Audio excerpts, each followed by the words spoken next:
These are your eNews headlines. Live from Johannesburg, good evening. I'm Gareth Edwards. A hotline has been opened for South Africans affected by the deadly earthquake and tsunami, which has so far killed at least 380 people in Indonesia. The husband of a woman killed in violence in Westbury tells of his agony. Well, first, the Department of International Relations has set up a 24-hour helpline to assist South Africans trying to reach relatives that have been caught up in the earthquake and tsunami in Indonesia. At least 384 people have been reported dead so far. Rescue workers are scrambling to find survivors of the 7.5 magnitude quake that was followed by that tsunami. Officials say South Africans can call the number on the screen if they are not able to trace their loved ones in the region. It is a 24-hour line. There it is for you there. Government has also sent condolences to the Indonesian government following that deadly quake. Here's a look now at some of the footage from that disaster.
Well, the quake in Palu on the Sulawesi island triggered a 2-meter-high tsunami that has killed at least 400 people. That death toll also expected to rise as more bodies are being found with the water receding. The rescue, though, has been compromised because of a major power outage and a cut in communications across the entire island. To remind you, back in August, over 500 people were killed in a series of major quakes on the island resort of Lombok.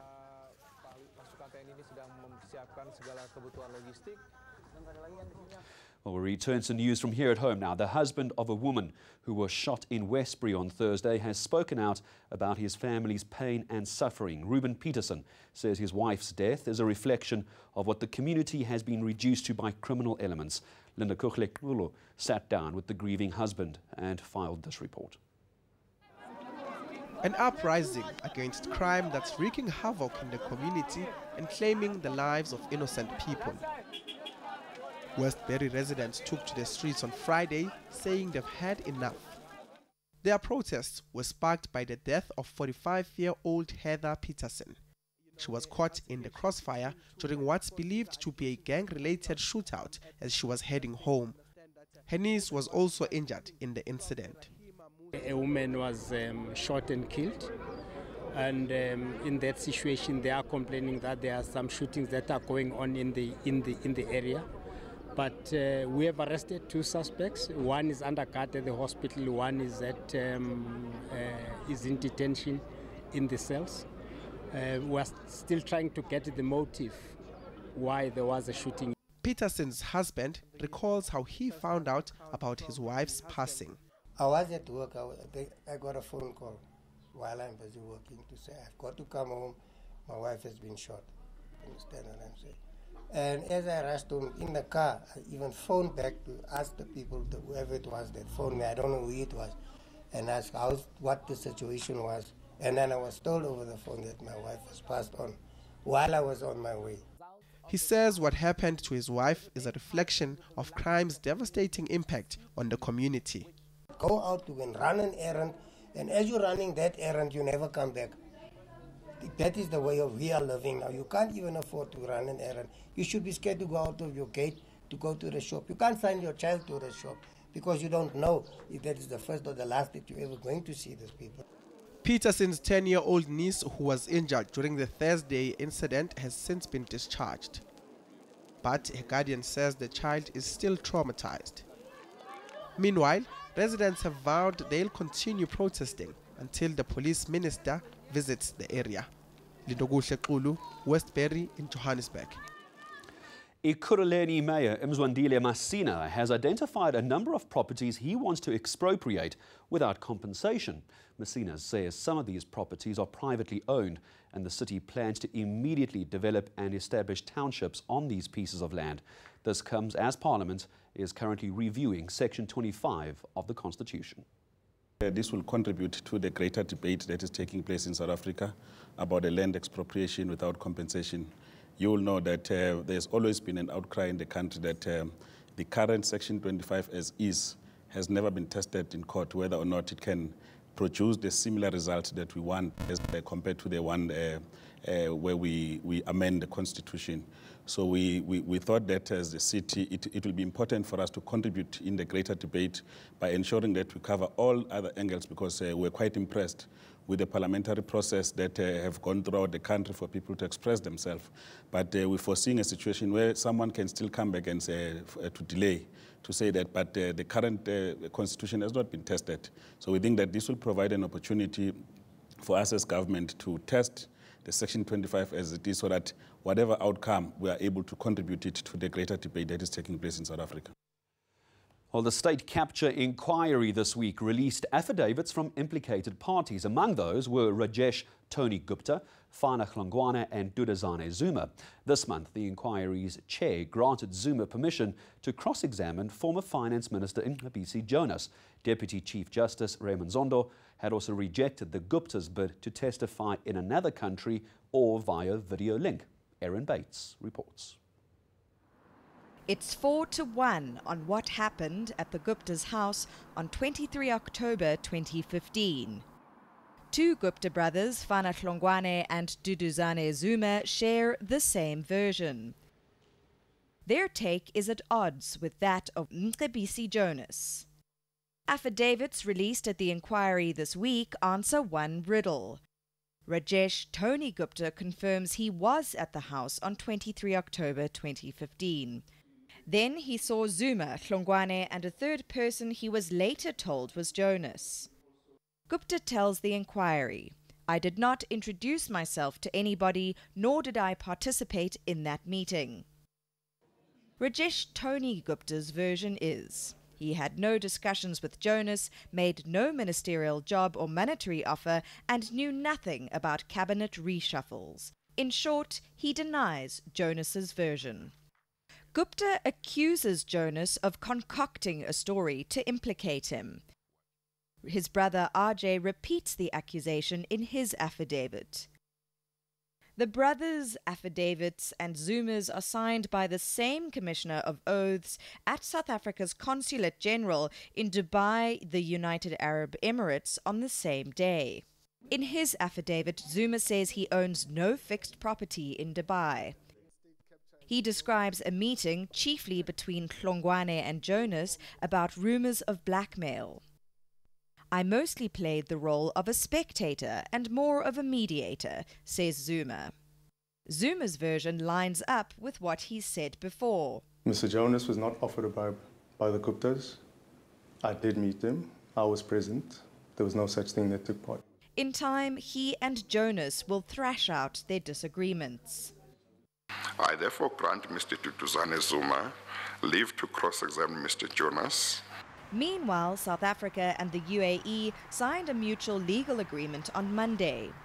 It allows the states to cooperate on criminal investigations.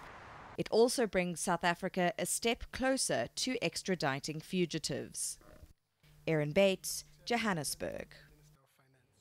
And still to come, South Africa may have received a warm welcome at the UN, but water insecurity is still the main focus on the global community.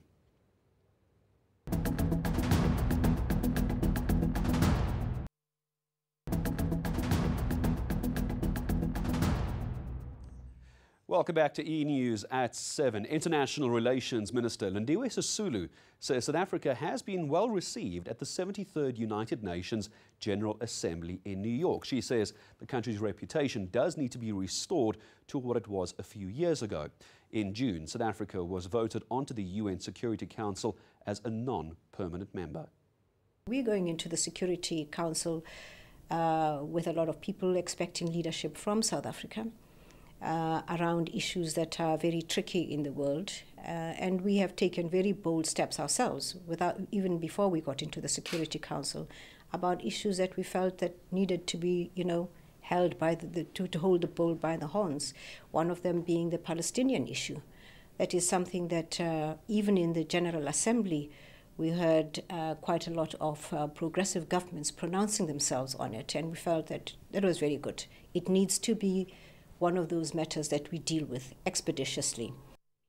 Clean and accessible water for all by the year 2030. That's the task the United Nations has set the global community. It's one of the 17 objectives that make up the Sustainable Development Goals that the world leaders committed to back in 2015, you might remember.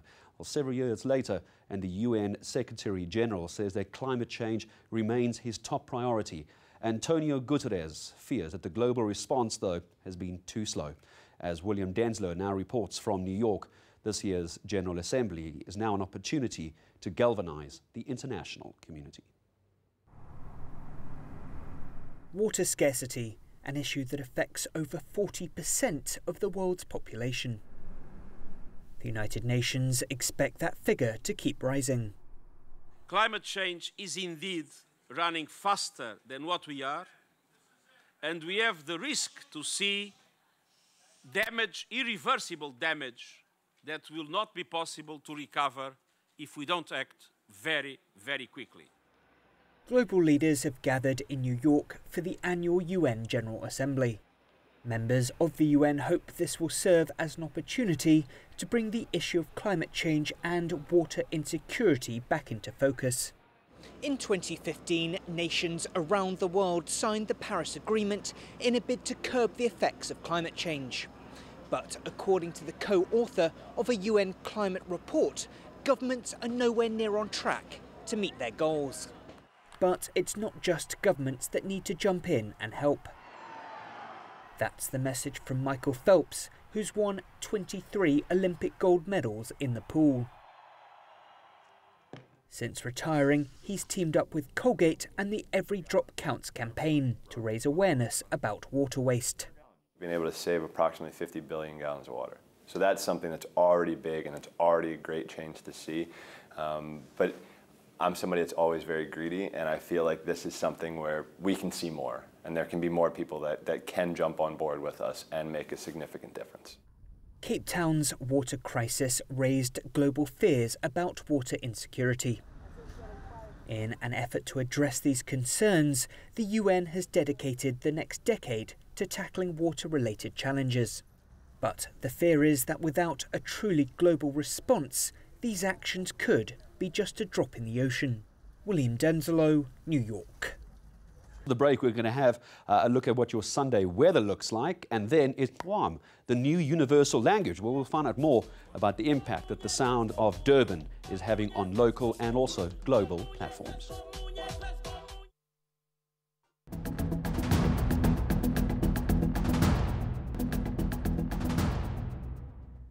Welcome to the Weather Centre on Saturday, where the morning starts off with some fog and drizzle along the northeastern escarpment on Sunday.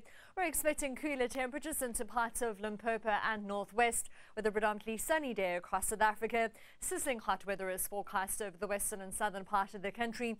And as we head into Sunday evening, we'll see thundershowers starting up across the interior, extending from Namibia all the way through to the Eastern Cape by Sunday night. Here's a look at your country-wide weather forecast with a hot afternoon for the Northern Cape. Uppington tops 37 with the possibility of thundershowers, and those extend all the way through to Carnarvon and are both at 32 degrees. High cloud is expected into the Western Cape with a mostly clear and hot day. 32 for Cape Town and Longabont, 37 for Swellendam and Oudtshoorn, with Beaufort West, Graaff-Reinet and Somerset East expecting thundershowers into Sunday night. You'll see a sunny and warm to hot day for the rest of the Eastern Cape, 35 degrees for Adelaide, just shy of 30 into Umtata, partly cloudy and slightly warmer for KwaZulu-Natal, 27 for Pietermaritzburg, Durban and Richards Bay both at 24. We stick in the mid-20s over the western part of Mpumalanga with a sunny Sunday in store. Bombela can expect a bit of light rain, mainly in the morning with a high of 23 degrees. And you'll see morning fog and drizzle along the northeastern escarpment with a sunny and slightly cooler day over the western part of Limpopo. Northwest can expect a slightly cooler day with most highs in the upper 20s with a sunny forecast. Fine and dry weather is expected into the Free State, 30 degrees for Bloemfontein with Bethlehem and Harrismith in the mid-20s. Gauteng can expect a sunny Sunday, 28 for Pretoria, and Vereeniging tops 27. On Monday, we're expecting thunderstorms to extend from Uppington through to East London, with sunny and hot weather persisting over the eastern half of the country. Evening rain moves into Cape Town with a cold front, and by Tuesday, we'll see cooler weather over the southwestern parts of the chance of rainfall and thundershowers over the central and southeastern parts. That's all from the Weather Centre for now. Enjoy the rest of your weekend.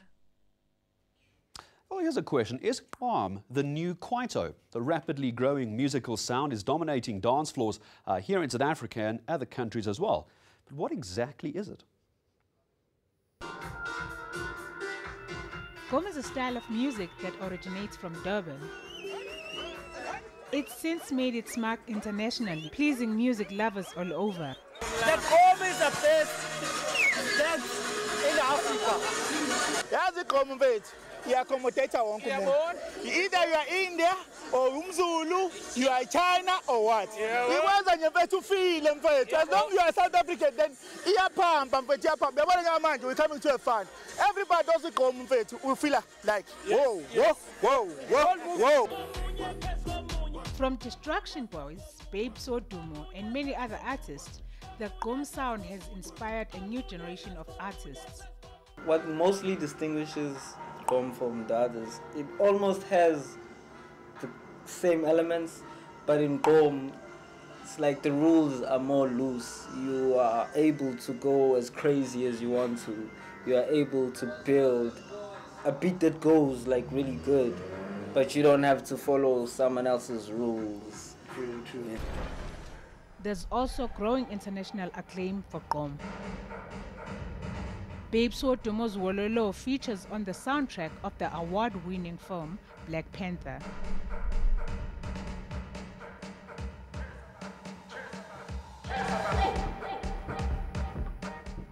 Well, here's a reminder now of your main stories this evening.